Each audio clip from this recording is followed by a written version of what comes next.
In Ethiopia, but staying with the summit, the UN Secretary General and senior diplomats have expressed high expectations of African heads of state when they tackle the question of Burundi during the summit this weekend.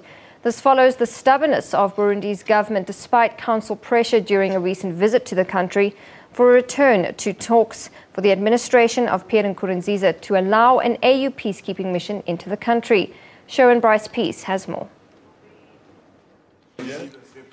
With little achieved during the council visit last week, the focus now shifts to Addis Ababa, with UN diplomats expressing hope heads of state will rise to the challenge.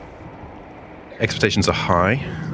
It's an important moment for the African Union. Having set out an ambitious proposal for a peacekeeping force, it's been rebuffed by President Nkurunziza. When we were there last week, we made the case for him to accept the deployment of an international presence. It doesn't necessarily have to be a full peacekeeping force. It could be observers, it could be monitors, building on the few who are already there.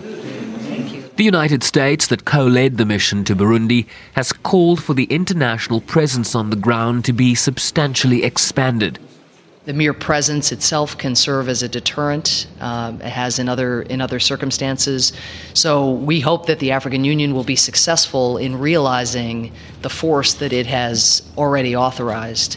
It is going to require a shift in position on the part of the Burundian government, but with a unified African Union at a head of state level, we are hopeful that such a shift may be forthcoming, or that some kind of arrangement may be realized, again, that would be acceptable to the government of Burundi. The Secretary General will make his final visit as UN chief to this year's summit and, like others, has called for a reduction in violence and a resumption of talks. All eyes will be on that AU Peace and Security Council meeting and how the members will proceed after Burundi's unequivocal rejection of its decision to authorize a 5,000-strong peacekeeping presence for the country.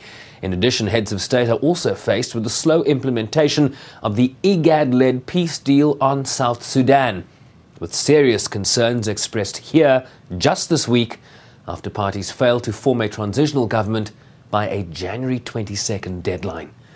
Sherwin Bryce-Pease, SABC News, New York.